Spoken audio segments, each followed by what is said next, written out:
Welcome to the Divine Feminine Revolution podcast, where women are magical and empowered.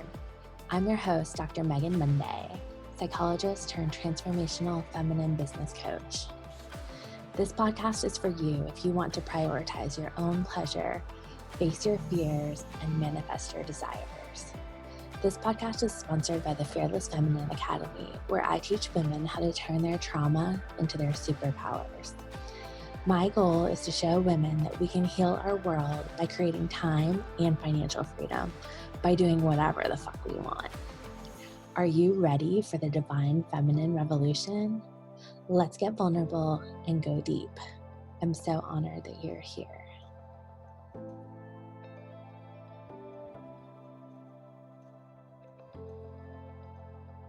Hey everybody, I would love to introduce you to Kelly, and I'm just going to have you do like a brag intro as how I always kick off the podcast. Oh, just like go with the brags? Go with the brags and tell us all about you. Okay, I'm Kelly Mahalak. I brag that I am a business coach and embodiment mentor. I brag that I help my clients get to 10K months with ease and pleasure. I brag that I am also a single mom of 3 daughters who I'm homeschooling. We're going into our 9th year. So we are old pros at this. None of this is new to us. Geez, you caught me off guard there with the brags. I brag that like I overcame a lot to get here and to get to this point in my business. And I brag that that gives me so much experience and understanding and empathy with my clients, because like I know it was not, I can help troubleshoot all the issues because I probably went through all the issues myself. I love that trial by fire moment. I think that definitely does make the best coaches for sure. So like, tell us a little bit about your backstory. You know, usually what I find is people really have to overcome a lot of fears to get to the point where they're like in full embodiment of their, you know, sovereign priestess self. So like, tell me, where did you start? What did you overcome? I mean, I started as a stay-at-home mom, and I was in the process of getting a divorce. I had played around. So, okay, rewind back to my very first business that I started 8.5 years ago now, where I was a birth doula. And so I did birth work for years and years and years. I actually did that until 2017. So I did birth work for about 5 years. And that business, while it was an offline business, the work, I did all of my marketing and everything was like fully online. It was all organic marketing. I just like found people through the internet and things like that. I was not out there, even like really networking offline a lot. Like it was mostly just all online. And so I had that experience, and then, but I was having babies. I was creating my own family during those years, during those 5 years. And so I also kind of got into network marketing a little bit to help with like the lulls, or when I was in a period where I just had a baby and I had an infant who was nursing. So like I couldn't take off for an unknown amount of time to be with a laboring mom. And I actually did really well with network marketing. I like kind of like soared right up into leadership ranks within like the first couple of months of joining my company. And it was just a really easy thing for me. But what I found during that process was that I didn't love like slanging product. Mm-hmm. Like that was the part I really, really didn't like and tried to get around. But what I did really love was helping other women build their businesses and helping them succeed and figure out what their plan was and how come up with the strategies, how they were going to get their sales and how they were going to book parties and all of those things. And I really loved that part of it. I loved being in the leadership of it. And I loved being able to go and speak at, you know, like team events and all of that and be in more of the leadership role. And I continued doing that until I was in the middle of a divorce, and I had been mostly a stay-at-home mom, you know, because even as a doula, that was always like a part-time passion gig. It was not something that I was ever even attempting to do on like a full-time basis. It was something that I really loved doing, and I got to work it around, and I got to take as many, you know, a small amount of clients that still allowed me to be a stay-at-home mom, but that also allowed me to do something that I loved. And so when I was getting divorced, I had like no degree, no job history really. The doulaing didn't last very long because it's very hard to be on call when you have, my babies were, I think I had a 9-month old at this time, a 2-year old, and like a 6-year old. And so like getting a call at 3 a.m. that a mom's in labor, was being on call caused me so much anxiety, and like I couldn't even handle it. So that didn't last very long. So I couldn't do that anymore.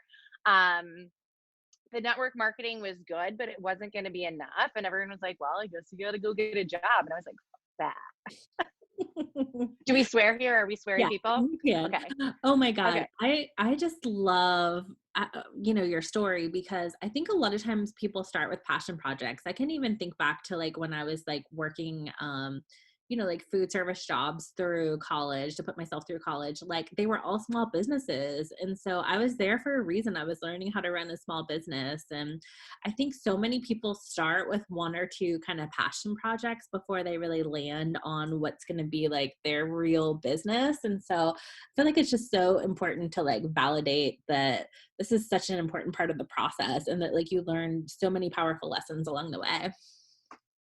Yeah, definitely. And there's still so many ways how even like that birth work and that doula work like find their way into my business now, and so many things that I learned there that carried over for sure. And I always say like I'm like basically I'm doing the same thing, except instead of helping women like literally birth babies, I'm helping them birth their dreams and like help them birth their dream life. But it's like essentially very similar work. But so yeah, everyone is like, oh, I guess like what are you gonna do? Like that's going to be really crazy. And I had like 2 kids who weren't even school age, who were going to need daycare. And like when I ran the numbers, I'm like, it doesn't even make sense for me to get a job. Like it doesn't make sense, because what I'm going to go get a job for like $9 or $10 an hour, it's going to cost more than that to get 2 kids in daycare. I'm going to be like in the hole and be working 40, 50, 60 hours a week to like just try and get by, probably still have to be on welfare, right? Which like, no shame in that if that's like where your life is takes you and that's like your situation. But I was like, so I'm going to have to like work my life away and then still not have to be on like government support. And I was like, that seems crazy. There has to be another way. And I also really had this dream for my life, right? I was married. I had 3 kids. We had just moved into our like dream house in our dream neighborhood. Like I had high hopes for my life, and the idea that all of that crumbled because my marriage wasn't working, and that I had to give up all the ideas I had of homeschooling my kids, because my oldest I was of school age, and I had been homeschooling her for years at this point. And raising my kids. I had my kids so that I could actually be with them, not so that I could send them away, and have like other people raising them. And again, like there's no shame in like if that's your life, but for me, I was like, I had built my life this certain way, and I wasn't willing to give it all up just because my marriage wasn't working. So I was like, there has to be a new way.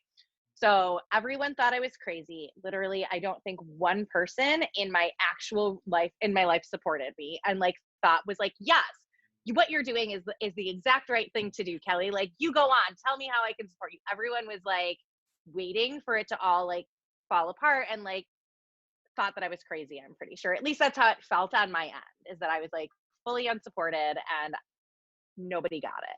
Well, that's actually like the most common thing that I've heard, is that a lot of people walked away from corporate. For me, what I was resonating with your story is like I did natural birth, and my background is a psychologist, so I was like basically in grad school all of my 20s, and then that biological clock's like kind of ticking at a certain point. And Yeah. so my business took off right as I got pregnant, and I was like, I'm not willing to miss out on this whole motherhood piece. And so I love what you're saying, because there is a better way, and I feel like power to the mompreneur, because like to be able to spend time like homeschooling your kids or being present for your family, like that raising like beautiful whole kids is like how we're going to get to world peace, right? Yeah, right, exactly. Like the way we're going to build the world that we Mhm. want to exist is through the next generation of people, right? Like it's too late for like us even, right? Like the most we can offer is to help, really that's what's going to create a whole new world, is Yeah. the way we raise our kids. And I'm very aware of that. And I wanted to raise my kids, a certain way. And I had certain ideals, and I kind of refused to give that up. So I just really locked into my vision And I Mm. like went hard at it and it was messy as hell. It did not like, I do not have one of these like really cool, like, I decided and I locked it in. And then like in the next year, I made $200,000. Like, not at all. Well, I think that's I, really refreshing to hear because that is like the coaching fairy tale myth, I think. So yes, like tell us all the I messy went on the details. internet. I went on the internet. I said a couple things. I made a website and then I was a millionaire. And now I like live on the beaches of Bali. Like, that was not what happened to me. My story is really unsexy, right? It's Tell us full though, of 'cause I like think that's pain. what's inspiring, because I think it's like the get rich quick schemes, and myself included. Like I already had a successful business and I threw like way too much money into coaching and it's still taking time. So like, I feel like it's a little bit where we get into that like coercion to just like build up this fantasy that like may or may not be true. I think ultimately it can be true. But you kind of got to get in right with the right coach, the right program. You got to stick with it. So like, tell us your Yeah, and I'm not saying that like the people that have those stories that like they're bullshit or there's lies, like those are their stories and that's really great. There's typically, I have found to be a little bit of like um there's like information missing typically in those stories, like that they had blogs where they already or were in network marketing and had really big audiences yeah. already that were they had a partner maybe who was able to afford them like a really great coach who we all know that like there is a little bit of privilege in some of the coaches that you work with. If you're working with a coach that is well known to be one of the best coaches in the industry, people like there's already assumptions that are made about you when people know that you're a so like I mean, and that's just like how the world works is like, which like in human design is classic line 4, right? Like the networking and like getting in with your people. And so like there's always information typically missing about those super literal overnight success stories that we don't talk about. And even sometimes when I talk about my story in the very condensed version, you don't necessarily always get all the messiness because it can look outwardly like we have overnight success. The question is how many overnights did that take? Yeah. And like what business are you on? Are you on the fourth business? Because I think Right, exactly. there's that saying like 10 years hard work, overnight success. And usually when people jump onto your audience, a lot of times, unless they're early adopters, like they've been with you for a while, or, when you jump in on the overnight success part, you don't see the 10 years hard work piece. Exactly. And so like when I first decided to do this, I obviously had like no income coming from coaching. My first course was like a 1 month like challenge that I charged like $47 for or something like that. And I did. It was like I think it was called like was it No Excuse November? And it was just like an accountability and like gratitude and like mindset type group that I ran for 30 days. And it was like $47. And it was mostly like my friends who were just supporting me because they wanted to help me. But that was definitely not paying my bills because I think I sold like 10 spots. So like $500 was not going to cut it as a single mom. And I cleaned Airbnbs. I managed an Airbnb and like went and like washed sheets and like cleaned the toilets in between stays. I babysat my friends' kids because I was at home during the day with my kids. And so it made sense because like everybody won. They got to pay less for daycare and I got to make some money.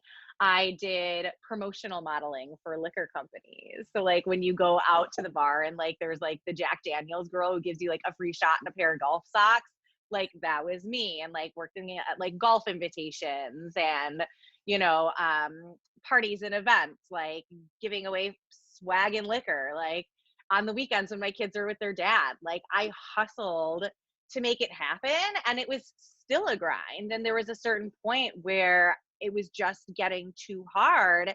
And I ended up having to do the thing that is everyone's biggest fear in coaching. And I moved with my 3 kids back into like my childhood home with my parents, with my mother. Um, and I'm so grateful for her that she did that. But like, it was not the ideal circumstance for any of us. Right. She's an empty nester and was used to having her house to herself. And here I come with my 3 little kids who make a lot of noise and a lot of mess. And that's what I hear. Like, number one, when people are like, oh my gosh, if I like go all in on my business, like, and it doesn't work, like I'm going to lose everything. And then like, I'll have to go back home or whatever. And that was my story. And for me, that was like, Katrina Ruth always says, like, you have to like do what it takes for as long as it takes until it takes. And like, literally that was part of like what it took for me. It was like having to be so dedicated that like, I didn't even care. I didn't care where I was doing it. I didn't care like what any of that meant. And I really had to work through mindset wise what that story meant about me. And so we had to stay there for about a year while I continued to build things up until I got to a place where I felt confident to move out. And even then, I was like barely getting by, like from month to month. And like, I just kept doing it, even when it looked like it wasn't working, even when it was a struggle, even when I would have like a month where I would get a lot of sales and then a month where I would have like almost no sales, right? Until it finally like clicked in and became consistent. I think that's amazing because, a lot of times we like make ourselves wrong or beat ourselves up or say like, oh, this isn't working. And obviously mindset wise, like that can manifestation wise can really inhibit when we don't like fully commit. But I think having like a realistic view that like, just like any business, it takes time to build. Do you have any like tips for like kind of conquering that fear or just like telling a different narrative around it? Well, I mean, I think it's important to remember that like no matter, the question is always comes down to like, is your vision bigger than your bullshit? Oh my God, I love Like that. that's forever what it's going to be. And you're going to get the result of like whatever it is you're committed to. Are you committed to your vision to do what it takes for however long it takes until it takes? Because the reality is that like every strategy in every business will work if you work them. Mhm. You get consistent results from consistent effort, whatever that looks like. And the reality is that most businesses are not profitable in the first 2 years. And we think that like, because like there's online business or because other people do. Now, do I recommend that you just like resign yourself to the fact that you're not going to be profitable for 2 years? No. But if you haven't been profitable thus far, or you've been like barely, or like, not quite as profitable as you want to be in your business, that doesn't mean anything. Sometimes that's just business. The only reason why businesses die is because you either run out of money to run them or you give up on them. And Mhm. in online business, there should be, until you're profitable, you should have about zero overhead, right? So you can keep going, even if you can't afford a coach, even if you can't afford the paid version of like a calendar and you have to use the free version that has banners on it or like whatever. Like you can get your overhead to almost zero in an online business. So running out of money shouldn't be the problem. So then the only question left is, are you going to keep showing up until it works? And I that's 100% up to you. I think that's so great because, I've run a brick and mortar business for 10 years. And I mean, that's why a lot of times they do go under is because you have like pretty significant overhead. And I think that's Yeah. why online is set up really for universal expansion. And it's great for the mompreneur because we can really eliminate that risk piece. And it really is about like, can you just like tolerate, you know, build momentum, and can you overcome your fears of visibility? So like what do you see come up for your clients? Like did you struggle with being seen? Like what do you see I'm when a Leo, so I did not. so yeah, you love the attention, huh? So I'm like, everybody look at me Yeah, you and get just your Leo like tell me. me that I'm pretty and like, let's just talk about the thing. So visibility is one thing that I work a lot with my clients because that never really was a problem for me. Mhm. And I came from a place where prior to my business, I had been doing blogging as well, in really, really vulnerable, like I did the most vulnerable thing on the face of the earth. And in 2010, I gave birth to a son who was stillborn. And Mhm. I decided, like any normal human would, that I should start a blog and like grieve publicly. Because why wouldn't you do that? Why wouldn't you just put all of like your worst nightmares and like your deepest hurts and grief out in the public? Gosh, like vulnerability is such like a huge piece of what I love and feel so drawn to. And having gone through so many, working therapy wise with clients who've gone through miscarriages and stillborns, like I feel like just super, like honor you for putting that out there, because I know moms feel so alone during that process, and people Yeah. say all the shitty things that you can say when you're grieving and you're trying Oh, to I help mean, it can be someone. terrible. It Yeah. can be really rough. But like for me, that was what made the most sense. I had no real life like connection to anybody who really understood me. And so I was like, and I had already had a blog, and it just like, it made sense. Like that just was what felt natural to me. And I actually was able to connect with a whole bunch of other women who were like just as crazy as I was and decided to do the same thing.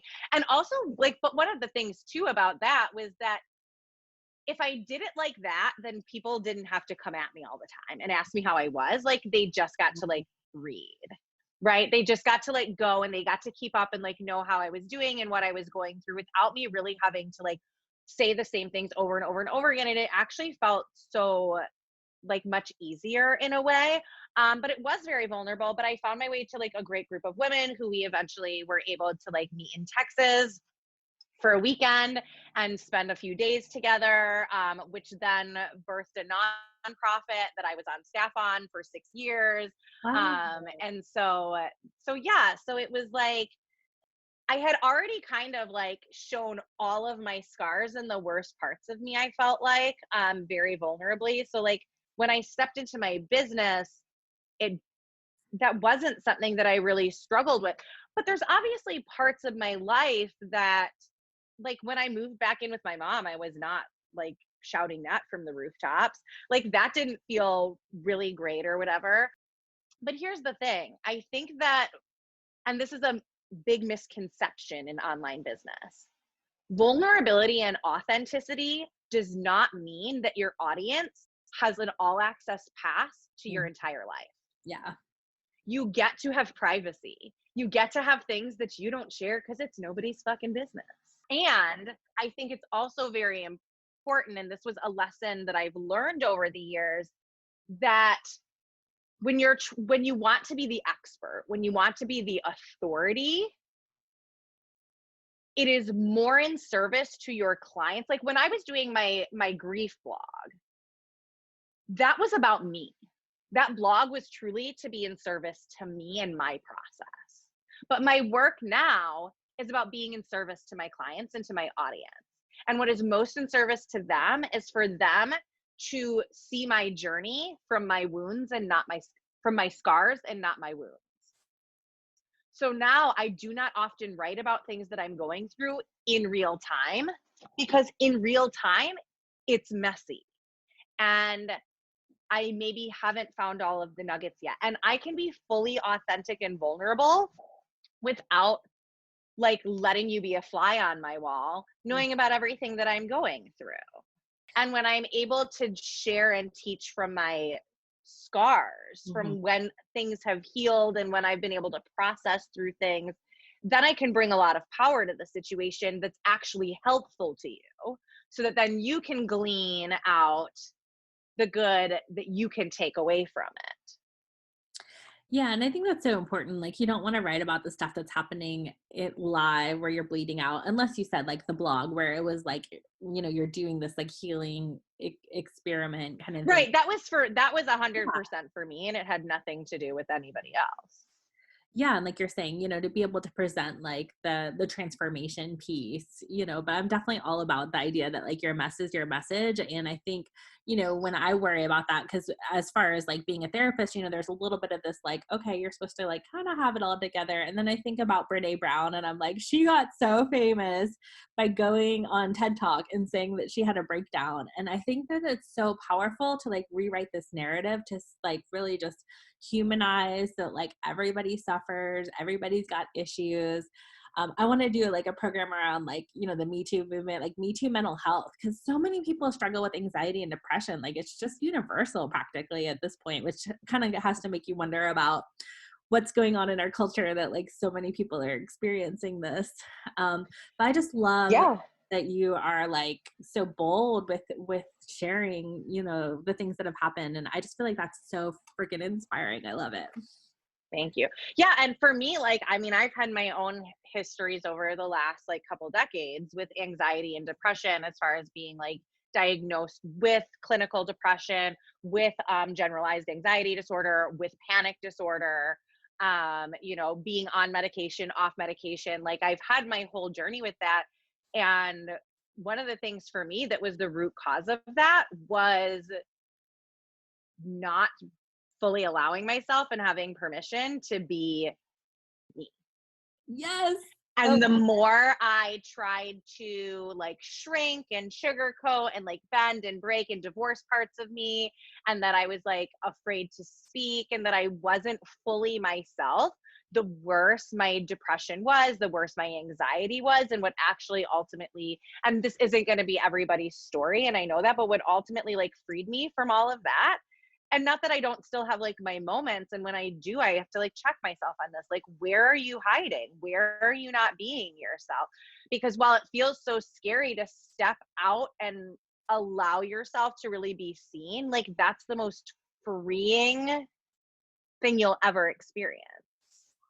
gosh, and then the people that like really vibe with that, you know, then you found your people, and I just love that like permission giving, because women, you know, we get so many messages around like we've just got this like really small sliver that's okay, that's not enough or too much. So like a lot of times women are feeling like, oh, I'm not good enough, I'm not good enough. And the minute they step over into like kind of healthy self-esteem, then we're like, oh, I'm too much, I'm taking up too much space, I'm getting too much attention. And so Yeah. I'm totally 100% with you that I think we silence ourselves, we hide, we do all the things to kind of remain small, and then we wonder why we're not feeling good. Right. And it like seems so simple. And it's like, because you are like, you're holding back. Like, and I'm a firm believer that like you were created exactly as you are. I think the odds of being born exactly you are 1 in 400 trillion, about 1 in 400 trillion. Like, you are you and you're exactly who you are for a reason. And I find that there's like a little bit of like Elsa in all of us, right? That we have these gifts, these things that we're told are bad, we're told are wrong. Conceal, don't feel, like don't let them know, right? And those are our superpowers. And when we can like stop trying to hide them and like keep the gloves on and like don't let anyone see that part of us, those are the things we can actually use to show up in the world and to heal others and to heal ourselves and to heal the world. And this is one of the things I use human design for in my business, is to help show you that those are the things you're actually supposed to be doing. Like, that's when I do human design with my clients, or I do readings with people, I almost never have anyone be like, oh my God, I never would have guessed that about myself. Because like, that's not really, at least the way I use it, like what the goal is. But what I hear time and time again, all of the time, is like, oh, like I have permission to be like that. Oh, it's okay. I'm actually meant to do that, because they've been told their entire lives and been conditioned to feel like these parts of them are weird or bad or wrong. You know, and I see it even in the coaching industry. For the first couple years, part of what slowed down my business growth was the fact that I couldn't find myself, because I was so busy trying to be what I thought I was supposed to be, even within the industry. Because the industry has this very boxed in look of what your business is supposed to look like, what your branding is supposed to look like, what you're supposed to look like, how you're supposed to talk, how you're supposed to teach, how you're supposed to create your containers. And I was following that, thinking that what I was missing was the strategy, when what I was really missing was full permission to be myself and to step outside of that box, that I could be a spiritual teacher and healer. Like, I will talk about like Jesus and the Bible, and like we will like go down like these like deep metaphysical like rabbit holes and like really get into all of that. But like, I will also talk about like pleasure and pussy and right, and like what it means to like feel good in your body and like manifestation. And I can be someone who's deeply spiritual and extremely sensual and overtly sexual on some days when I want to be. And like all of these things are pieces of me and they don't negate one another. So I don't have to like be a sage all dressed in like white with the turban and like no makeup, being like very natural, like holy healer lady, right? But I can do that same work while like wearing my, I call it like work lingerie, right? Oh my God, I love that. Like, why wouldn't you have like work lingerie that you do all your client calls in? Like, why would you wear real clothes if you don't have to? Right. And like, I get to be both. I get to be all of the things and all of the parts of me. And those don't like cancel each other out. They couldn't, because they're all a part of who I am. They're all authentically different pieces of me.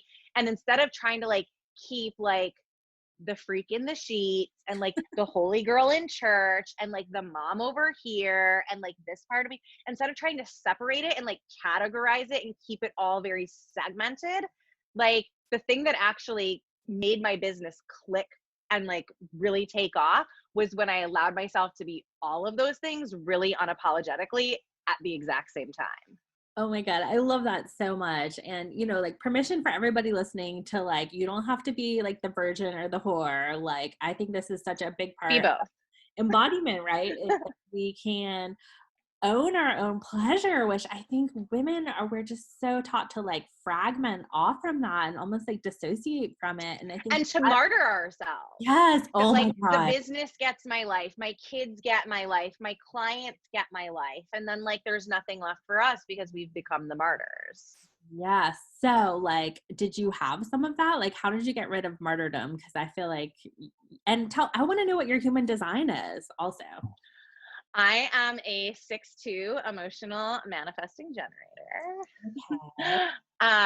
So I definitely have like those like mentor vibes in the 6 line, but like the first 30 years of my life were a shit show, because as a 6 line, you live the first 30 years as a 3 line, which is the martyr, where you're literally living in trial and error and finding all of the things. And then you get to like go up on the roof for what they call the roof for a little while, which is where instead of like being in the streets, you get to like be up on the roof, like watching everybody else and like gleaning information, which is like where I am now. Yeah. And then you get to like really step into your full energy post 50. So I definitely have that design that allows me to take all the trial and error I've done and all the things that I've experienced and kind of package them and help lead other people through that same stuff. But yeah, I mean, that was really, it was a combination of things. First of all, it was like really doing like that deep spiritual, like beyond mindset work, where it was like deeply spiritual and like metaphysical, to learn who I was and to own my power and be willing to step into my power. Right. And then also, you know, a lot of it too is like, we can get the thinking right. And this was where I got stuck in my business for so long. I knew all the things in my head. I could and did teach courses on things, and I could get other people results because I knew all the things. I knew all the strategy. I knew all the mindset tricks. I was like a fucking expert in my brain. And so this is why like I brand myself a lot now as like an embodied business coach, is because I had it all up here and I couldn't bring it down. I couldn't bring it down into my body, into my heart, into my actual beliefs. I knew it. I had the knowledge. I did not have the full belief. And so I used human design a lot to help me bring it, you know, because when you start living in design, I was living a lot from my open centers. And so I used human design to help me get into my strategy and authority and out of those open centers. And I just really had to keep experimenting and playing with it and pushing the boundaries and getting into the feelings, which is where I use like pleasure and play, is like what actually feels fucking good, right? I'm in the process of deconstructing my one-on-ones right now and like redoing the whole way that I show up in one-on-ones, that is like no one else is doing it the way that I want to do it, but it's what feels so good for me and what actually feels good for my client. But I'm having to give myself permission to step outside of those boxes and go to places where like I don't see a lot of people doing things.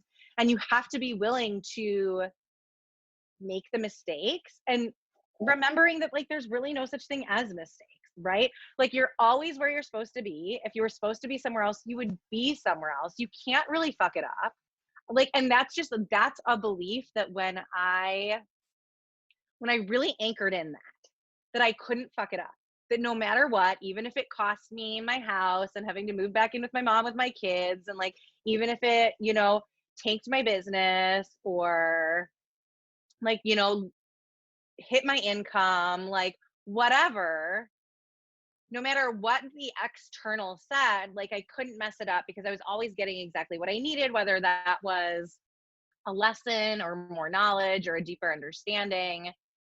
And when I stopped being afraid of fucking it up and I got curious as to the possibility of what I could create, and I stopped trying to I think there's so much in like personal development that is like, just place your order with the universe and like, then it will come, and like, just like laser in on that exact thing. And for me, especially as a Manny Gen, and I'm a non-specific manifester too in human design, releasing what I think it's supposed to look like and learning to be in the present moment and like, what is today for?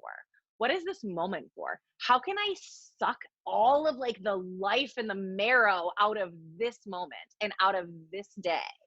How can I really show up and be fully present for myself, for my clients, for my kids? What feels amazing to do today? What would feel so good and enlivening? And when I just focus on that, trusting that like, if I do what's right today, and then tomorrow I do what's right today again, and then the next day I do what's right for that day, that I'm not going to end up somehow like fully off course in some shit show of like a result. If I'm always doing what's right in the moment, I'm always going to end up at the right endpoint. When you're looking at the endpoint, you're busy trying to wrestle your way to something. And that's when we get off course. When we start just being where we need to be here and now, that figures itself out. I think that's so huge. And I love what you said about like having it all up here. I can totally relate to that. And it really is about the embodiment. And that's where people say like, you connect with your higher self or your next level self. And I think the piece that people don't recognize with the manifestation part is it's really all about your emotions. And when we have these big visions, it's because we want to feel the good feelings that go along with those visions. But there's like a total hack, which is just to feel that thing now over like, a cup of coffee or like an awesome conversation. And like, you don't have to, for me, like I checked all the boxes, like I got a PhD, I got married, I had an amazing daughter, I had like a lake house. And each time I was like, okay, I made it. And all I have to do is like work harder, it was like a little anticlimactic to say that those things aren't amazing. But like, if you enjoy the journey, like you get to have that the entire time. Yeah. And I have a lot of clients who are in, they've been in their businesses, they have the success, they have the 6 and 7 figure incomes and things like that. And they're still striving, they're still hustling, they still feel like they need more, right? And not that it's like ever bad to like have dreams or goals, but it hasn't given them the satisfaction because we think we want the things, but what we really want is the way we think the things are going to make us feel. Absolutely. Right. And so, the hack is then like and you can't create a life that feels really good if you can't feel really good here and now. Right. So it's like people may look at me now and be like, oh, she's like having, consistent 10K months in her business. And like, she's got like all these things going for her. And she is like doing this and this and this and X and Y and Z. And like, she's like a pretty white blonde girl. And like, it must be so easy for her to like feel good and like be in pleasure and like have a good life and like get paid with ease and receive and like all of these like kitschy little marketing things that we say, right? And they may look at me and say like, oh yeah, that must be easy for her because like she has this really great life. But the thing is that I created it by choosing to feel the pleasure and the joy and the peace and cultivating those things when my circumstance did not allow for that, when my circumstance was a shit show and like I had no reason to feel peace, I had every reason to feel stress, I had no reason to feel pleasure, I didn't feel safe in my body and in my nervous system. It was really hard to play because I felt like I didn't have permission to, because I needed to work more and I had like the pressure. How dare you like fuck off and go like play and spend a day at the beach with your kids? You got bills to pay, bitch. You need to be slaving away on the internet, right? And like when I had all of that sounds like a screaming at me, generator talking. yeah, and like nothing looked good externally, I had to choose to feel good. I had to choose to find the peace. I had to choose to give myself permission to be in pleasure. I had to choose to find safety in my body. And that was what helped create now the external projections of those feelings that I felt when I had zero logical reason to feel any of the things. That's so amazing. One of the big things I love to talk about is like what I call the divine feminine revolution, which I feel like is really peaking out like in 2021. And obviously like we've had a lot of feminine energy happening, but you can really see as some of these like kind of patriarchal things are, you know, closing and Yeah. collapsing. So like, you know, it sounds like a lot of your work is empowering women. I think you've already given so many major tips with that. Tell me, what's your version of that? One of the gene keys talks about magic, and it talks about how all you need to create magic is some structure and an open mind. The structure being the masculine, the open mind being the feminine. And so I think it's really important that we create structures in our lives and our businesses that support that open mind. Mm-hmm. And so, you know, there's a lot of people in the online space and in coaching and like the spiritual realm who talk about the feminine, and they basically sell this dream that like you can just like masturbate in the bathtub all day long and like millions of dollars will rain down on you. And like the truth is like you're just gonna have like a very sore clitoris probably. Right? I'm glad you busted that myth. However, if that's all you do, you're going to be very wrinkly and yeah. pruny, and like your lady bits are going to be very sore. And you're probably not going to have millions of dollars. The bills will start to pile up on you, right? Because like you can't just like be in feminine flow. And the thing is that like being in your feminine and like masculine, feminine, ease, flow, these are energies and attitudes. These are postures of the heart and spirit that we bring into things. I can be in total feminine flow and work for 18 hours straight because I'm in my creativity. I'm in my pleasure. I am gestating and birthing, right? And it looks like I'm working really hard, but I'm actually in my feminine. And I can lay in bed. I just wrote a post about this the other day. I can lay in bed and watch Netflix in complete masculine hustle when I'm laying in bed Netflix thinking, if I get into my feminine, I stop doing so much and I just allow myself to be, then I will be able to create and receive. And as soon as you get into that means to an end energy, you're bastardizing and co-opting feminine energy for your masculine purpose. Ooh. So it's not about what you're actually doing. It's about who you're being when you're doing it. And that's where a lot of people are getting it wrong, because you can like, yes, do I love a good bubble bath? Do I love to get my hair and nails done? Do I love a good self-pleasure sesh? I love to do like all of the fancy like pleasure actions? Yes. But if I'm doing them while I'm feeling stressed out about my money, stressed out about my time, running my to-do list in the back of my head, wondering why I'm laying in bed watching Selling Sunset all day and my PayPal notifications aren't blowing up because I'm relaxing and I'm in receiving mode, damn it. Right? Like the energy is still off. I'm still hustling in my heart. And so you really have to shift that, and it has to be a place you come from, not a place you're getting to.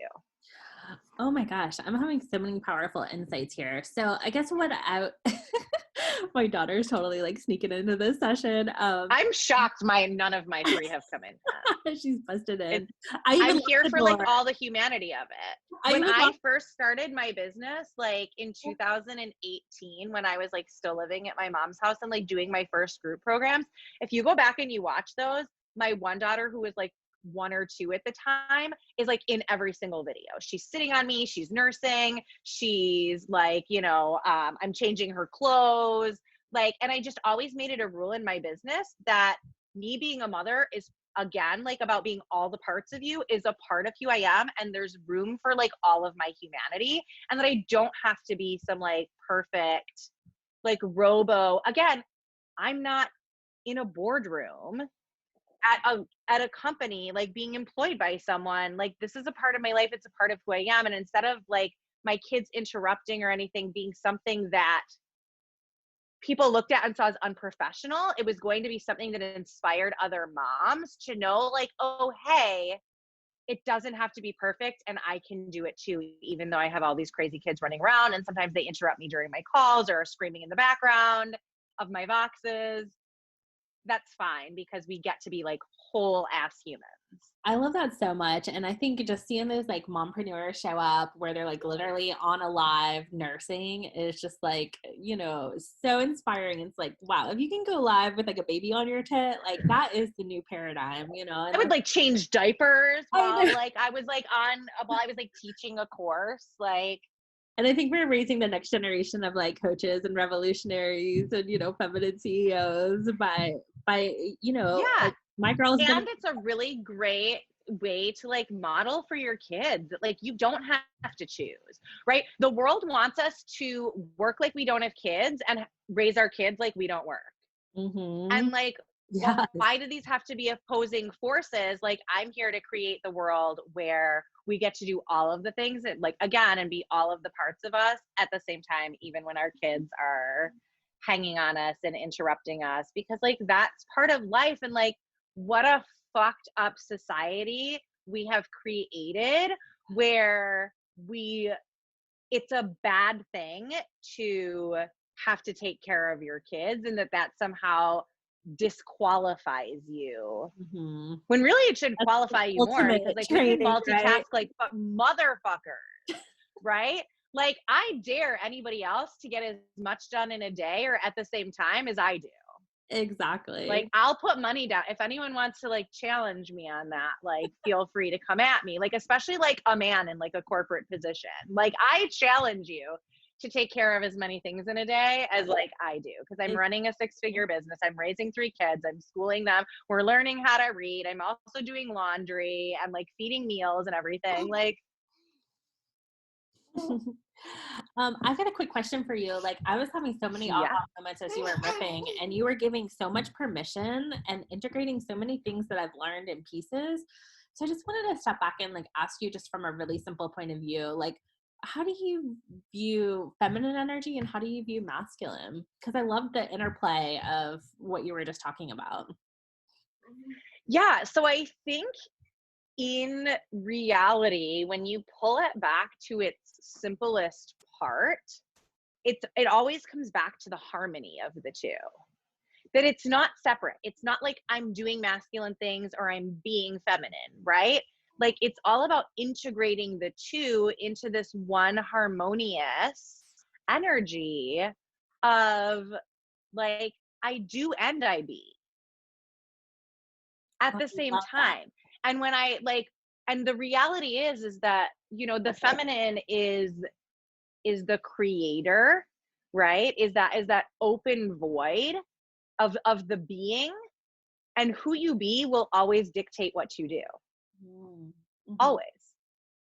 It is always going to dictate what you do. So we focus a lot on the masculine, on the structures, on the strategy, right? Or even on like the mindset and things that we typically think of as feminine. But when we are using them as strategy, they tend to wiggle over into masculine a little bit more, right? Because it's still, you're in that doing energy. I have to do mindset work for an hour a day. I have to do pleasure. I have to, right? And you don't want to do pleasure. You don't want to do mindset. You want to be pleasure. You want to be mindset. You want to shift the way you show up. You want to shift the way you exist. You want to shift the way you feel when you wake up in the morning. You want to shift the way that you think about things. You want to shift your core beliefs. And then all that doing part like comes very easy. And like I said earlier, and this is something that like my coach, and I know you're in P School, like Julia, Wells always talks about, is like the strategy that works is the strategy that you work. Like all strategies work when you work them and you stay committed to them and you just like kind of lather, rinse, repeat for enough time.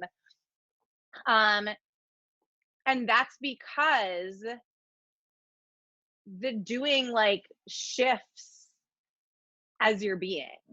And so it's really about shifting who you are, and then all the other stuff figures itself out. So do you think you have to like do it enough times to kind of become it? Or do you have any tips for like I'm a generator. So even though I think of myself as like, you know, Miss Feminine, a lot of times my trap is in doing, and sometimes the over giving, which I kind of thought was hyper feminine. Really it's masculine, right?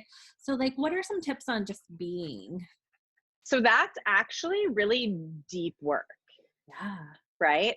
It's the being part is like, that's where like the really deep metaphysical type work comes in, because you're talking about like shifting your actual beliefs. Now, I mean, in a very simple way, like, yes, you can be dedicated to your mindset and you can like show up every single day in your journals, in your affirmations, and like repeat the same things over and over and over and over again. For me, one of the things that shifted the most, right, especially for the people who are like highly intellectual and like know all the things, right? Like I have a PhD in fucking personal development. Not really, but like honorary, right? I don't think there is such a thing as PhD in personal You can development. spend as much pretty But easily. if there was, I have it, like, right? And it got me fucking nowhere. Mm-hmm. It got me nowhere to read all of the books, to listen to all of the coaches, to join 100, you know, and spend all my money on trainings and courses and things and bring it all up here. And one of the things that really shifted it for me was bringing it down. And I did that while I used many different things, including human design and everything. One of the main ways I did that was through silent meditation, which is terrifying for most people. And what I really did was I like sat down every single day, and I started at 1 minute, and every day I increased it by a minute. So I did 1 minute on like the first of the month, and then 2 minutes on the second of the month. And by the end of the month, I was at like 30 minutes of just like sitting there in silence. And I didn't try and like make it mean anything. I didn't try and like clear my head and get into like nothingness.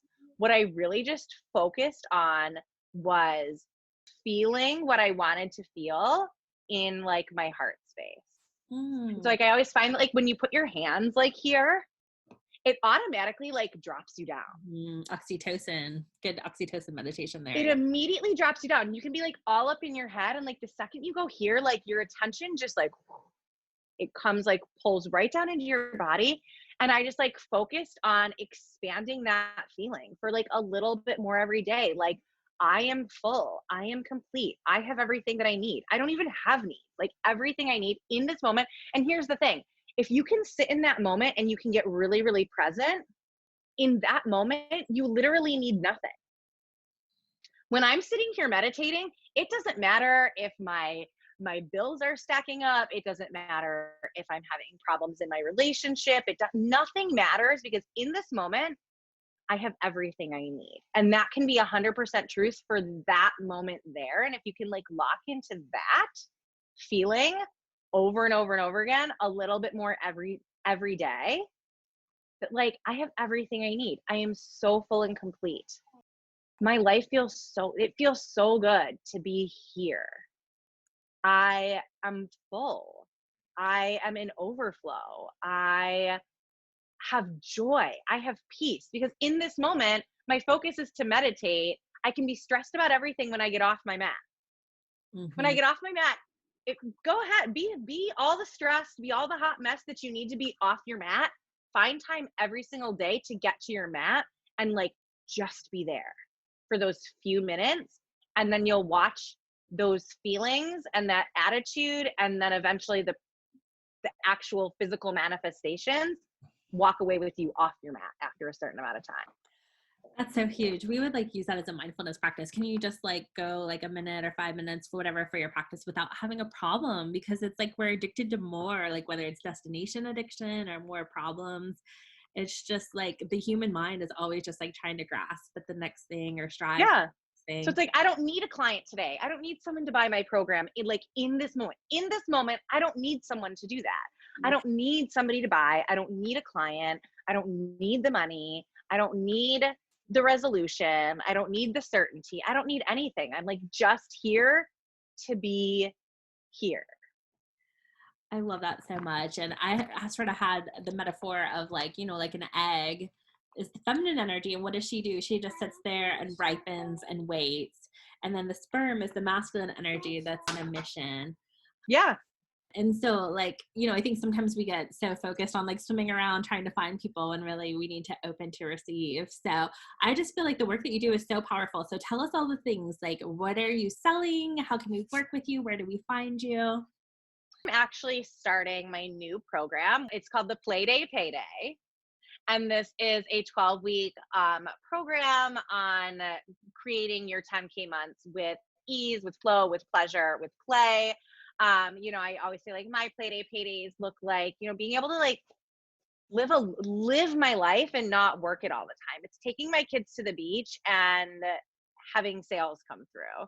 It's waking up this morning to a bunch of PayPal notifications while I was asleep and being like, oh wow, like I already hit my daily income goal and I like haven't even gotten out of bed yet, right? Feeling so good. Right. So it's like it's a combination of like we're gonna talk about this, you know, really getting your goals and your vision like on lock, and in a way that it's your vision and not the vision that's been handed to you, right? Not the vision that the industry or that the world or that your conditioning has told you you're supposed to have, but like, what do you actually really fucking want? And like, if you allowed yourself to dream dangerously, what would that look like? You know, the actual strategy of things, like how do we laser in on the things that move the needle in our business so we can work more effectively, so we can work less and live more and get more bang for our buck. There's a lot of things in your business that people are doing at all levels that you don't need to be freaking doing, right?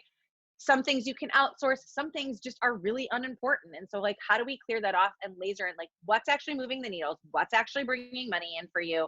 How do we get rid of the rest so you can like actually show up more? We're also going to talk about getting out of a situationship, I call it, with your business, which most people are in, which is where your business and your sales and like your bottom line are really dictating the way you feel.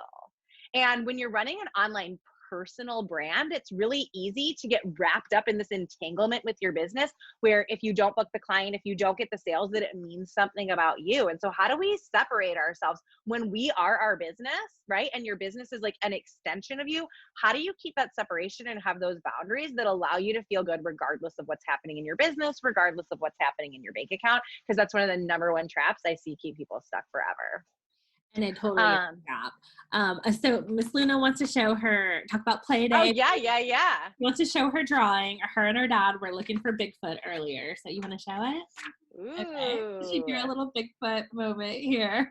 I love that. We did like a whole sort of analogy for business, because sometimes it could be like we're searching for the Bigfoot moment and it just like is a little bit out of grasp. And so I love what you're talking about, because I feel like you really like integrate a lot of, you know, these little pieces that you hear that you're like, huh, like, okay, I get that, but like, what does that mean? I feel like you really like put that all into like one big picture that makes sense. So yeah, so then we're bringing like pleasure in, like receiving, like anchoring it all in. It's really a comprehensive program that actually was built to also be like a really good pair for anything else that you're doing, because it's about learning how to take all of this up here and bring it down, which we're going to do through, I've got bi-weekly modules. We're going to do bi-weekly coaching call where everyone gets in the hot seat and so that there's individual coaching. So I'm really in your life and in your business with you. There's embodiment workshops, which are like all the fun, because basically we just like, it's a combination of like church and like burlesque. Like we're gonna show up, we're gonna meditate, we're gonna pray, we're gonna do mindset work, we're gonna journal, we're gonna shift some shit, and then we're gonna like twerk to Britney. That's amazing. Well, gosh, I want to sign up. I may be sliding in your DMs. Thank you so much for this conversation. It has been amazing. And yes, thank you for having me. Oh my God, I'm like so fired up. I love how you've integrated everything. It's so powerful. Yeah. Luna's Oh, Bigfoot's growling. Oh, yeah. And he's throwing a rock. Okay. Hitting a tree. Good job. I love her so much. Oh, this is Miss Luna. Yeah, she's got the makeup to be the revolutionary. I love it. So thank you so much for your time, and I have just gotten so good juiciness out of this conversation. And everybody go find Kelly and get some business coaching, get your payday play date. If I said that right, it might have been the mom version of it. Play day, payday. Payday. And I was realizing that with her, like, we sometimes get so busy hustling that it's like we forget to like slow down and play, and then we miss these moments that are so amazing if we can just like surrender to them. And it sounds like that's really a lot of what you teach, and it's so needed in this world. And it sounds like you've earned it through rising above the struggle, like living the life you want, and being like the mompreneur. I love it so much. So thank you so much for being on, and we'll be in touch. Feel free to drop your links and stuff below. I'll send you. I will. Okay, bye, hun. Take care. Bye. Thanks for listening to the Divine Feminine Revolution podcast. Make sure to subscribe and leave a 5-star review. Want to keep the conversation flowing?